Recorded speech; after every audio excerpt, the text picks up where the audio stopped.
Hello and welcome to World Talks, where every word matters. I'm Anna Kalczyńska. Good evening. Not that wrong after all. Donald Trump was right on many issues. Europe is not spending enough on defense. It's been too dependent on Russian gas. And China is indeed a great threat to our security, said Jens Stoltenberg, former general of NATO and the former Prime Minister of Norway, in an interview with the Dagbladet Daily. The day after Donald Trump's inauguration, we reached to Louis Wierenga from International Relations Institute, Baltic College, to talk about the new approach to international relations, including security matters, and to reflect on transatlantic relations. Hello, good evening, sir. Good to have you. Good evening. Thank you for having me. Pleasure to be with you.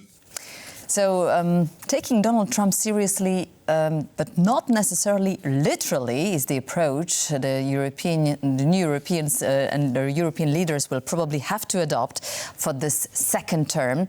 Many fear, but many remain hopeful ahead of those 4 years. How about you? Are there reason to be cautiously optimistic? I think so. There are a couple of things to take into account with the second Trump presidency. The security environment has changed dramatically, and that's something that Americans realize and Europeans realize as well. We're further away from the line of thinking of 2021, 2022. And now we're into an era where there are a lot of unknowns. And one of the things that President Trump does not do is tip his strategic hand. And he has looked at the security environment and the security situation, both in Asia with China and the Indo-Pacific, and in Europe with Russia. And he has basically said that he would have dealt with things much differently. And in between his two presidencies, that is when the Russian Federation decided to amp up their high-intensity war of aggression against Ukraine. President Trump has said it wouldn't have happened under his watch, and it didn't happen under his watch. And he has also been rather stern with allies in approach. But in essence, what he has said in his own way is start taking care of Article 3 because you need to do that for Article 5 to mean something. He just used different language. So I think that the best possible scenario would be a strong U.S. and strong European allies across the Atlantic working together rather than Europe thinking, okay, we're going to have to do this without the Americans. Now, President Macron in France, about an hour before Donald Trump was sworn into office, said that Europe should prepare for a American withdrawal from Europe. Now, what does withdrawal mean? I really do not think that the Trump administration will pull out of NATO officially like they did with the Paris Accords twice. What I do think that might mean is that they will say to the European allies, you need to raise the bar in spending and you need to work with us in the Indo-Pacific. And Secretary General Mark Rutte has said that 3% needs to be the new benchmark. That is almost certainly going to be put on the table in the Netherlands at the next summit this summer. President Trump has said that should be even higher. And politically, that is going to be hard to do. I mean, 2% has been hard to do, but a lot more countries started to make that target of 2%, which is a decade old, when Trump started talking about it the way he's talked about it. It's not something new for U.S. presidents. But I do think that there's optimism because Europe knows that they need the Americans, and the Americans know that they need Europe, especially if they're going to take part in some of the golden era or golden age ventures that the Trump administration might want to do. Exactly, golden age. Let's elaborate a little bit more on these U.S. and North Atlantic relations for a second. As you just mentioned, President Macron, who said that the French need to be prepared and the Europe should be prepared for U.S. withdrawal from Europe. By the way, France spends only 2% on defense. So what will we do in Europe if our American ally withdraws. Well, this is the question, but perhaps Emmanuel Macron should put this question to himself and start to think about that. So where exactly do you think the US and North Atlantic relations lie among Donald Trump's priorities?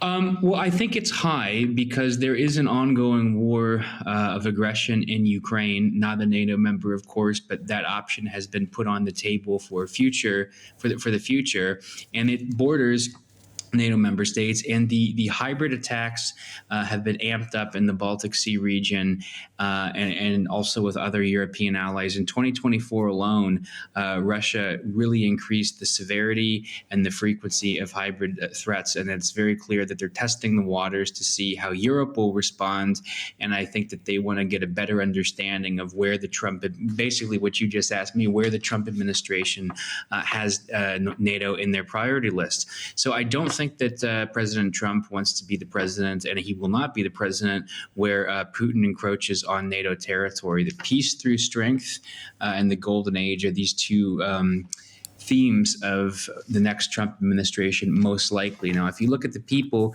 that he's put into key positions, one is Pete Hegseth, who will almost certainly be the Secretary of Defense, and Secretary of State Marco Rubio. Marco Rubio is a staunch transatlantic, voice in the Republican Party, who now is the Secretary of State, and he's one person who co-authored with Tim Kaine, who is Hillary Clinton's running mate, 3 election cycles ago now, a bipartisan bill meant to prevent a U.S. president from unilaterally withdrawing from NATO.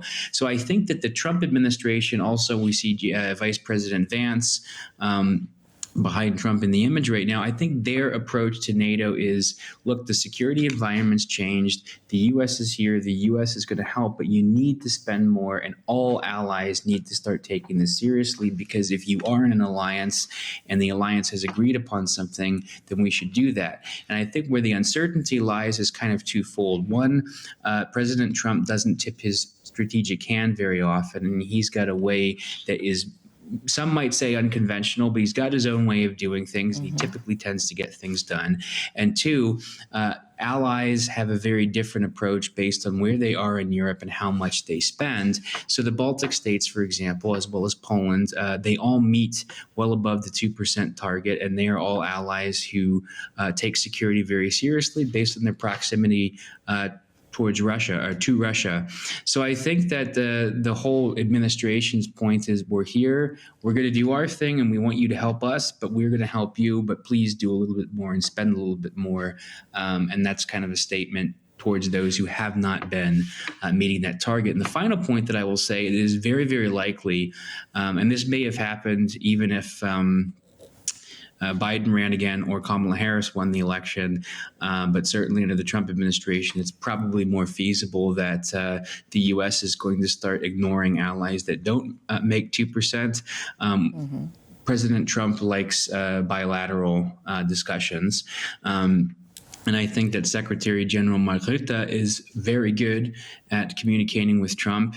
And I think that one of the, whatever the U.S. agenda for NATO will likely happen because Mark Rutte is also very good at communicating with other allied leaders. So in a way, we have people in positions that are able to work with each other. And I'm not saying that there may not be tension, but that's just how, the president sometimes communicates.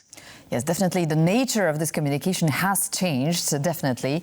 But talking about a transactional approach, I wonder, in what currency are we talking? What do you mean? In other words, what is the nature of this transaction between Donald Trump's new administration and its NATO allies? Well, I think that, one thing is that we already mentioned defense spending. I think that every single ally will be pushed to meet 3% if that's agreed upon in the Netherlands this summer. And I think that the message will basically be, there's political problems at home, get it done anyway. You're part of the club, and you're part of this alliance. But I also think that there will be And European diplomats who are also NATO allies can work on this with the administration and link Russia to both China and Iran. Always have that be a talking point, and also say, your strategic documents clearly indicate that the PRC is your biggest security concern. And I think we are entering an era of great power competition again. We might already be there, but certainly it's right around the corner if we're not. And it'll be the US and China. And I think that China wants to drive a wedge between European allies and the United States. Mm-hmm. And I think that it's up to European allies to make sure that they have, and I think most of them do understand that they need to have a clear, good working relationship with the Trump administration. And this was evident already at the RNC in Wisconsin this summer when right after the NATO 75th summit in Washington, a lot of European diplomats flew out there and were prepared to work with either administration. And now in November, when we knew who the clear winner of that election was, there were already calls from all of the Baltic leaders, amongst other leaders, Zelensky included, to at the time President-elect Trump. And so there's a clear willingness for people to work with the administration. Now, one of the, I guess, concerns that a lot of people in the policy world have is based on how this relationship will change. And we might be seeing a turning point right now, and it might be that NATO is actually more of an American-led alliance rather than politically speaking. And I think that that's going to have to be navigated with I don't want to say caution, but with skill. And I think that most European diplomats are up to task for that. All right. Well, the fear of isolationist policy on the part of the United States, it's not totally unjustified. As we know, prior to taking office, Donald Trump has on many occasions made those shocking remarks and threats as to the United States leaving NATO under his leadership. So you think it was just merely a campaign rhetoric, or was it grounded? And is this option still on the table? On the other hand, we hear, for instance, that the defense minister of Germany, Boris Pistorius, who is ready to put the German soldiers on the Ukrainian soil. We don't hear that from the Americans. They don't seem to be ready for that. So the French, the Germans, they might push for a different optic in the defense policy in Europe. Well, I think that would be a good solution for this administration, because I do think that they want Europeans to do more. And in terms of this is a different administration from the first one, of course, but this is also a break from the past several administrations. I mean, Trump is the first president in more than 100 years to call for new American territory, including Mars, and there's a good possibility, and the Russians have basically said to Trump, stay out of the Panama Canal. This is not a president who likes to be told what to do by somebody else and told where he can and can't go and what he can and can't do. So I don't think that some of these issues, like if you talk about Greenland, I don't think that he's going to forcibly take that from Denmark. But what I do think the U.S. Likely will do is increase their presence in the Arctic because of both Russia and China. And I think that the Chinese are looking to try and bolster their presence in the Western Hemisphere. And I think it was Otto von Bismarck said once that the U.S. has the good fortune of friendly neighbors and fish on both sides. And if we're entering an era of strategic competition, the Chinese are going to realize that and try and make inroads on the Western Hemisphere. And they think long term, and they do it slowly. So here's another instance of Trump taking the security threat really seriously and say, hey, we are going to be a dominant, great country again, because in his mind that there was a period of time, I guess, where the U.S. wasn't. But, he wanted to fix some of the, as they see it, foreign policy blunders of previous administrations. And what I will say is that leaders who are not friendly towards the United States don't seem to think that they have a free pass anymore at trying to outdo the United States.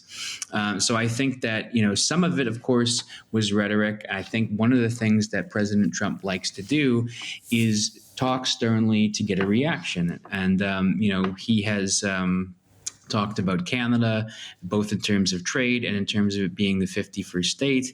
That was during a time where there were legal proceedings going on against him as well. So I think that the one thing that we can say about Trump is that you have to look at who he is before president and what he's learned. So he's a businessman, a TV star, and then a politician who knows how to remain in the spotlight and have people constantly paying attention to him. And so, we don't know sometimes because the unpredictability has its ups and its downs. But my final point is that it does seem that America's adversaries know that his administration means serious business and that he will stick up for American interests around the globe.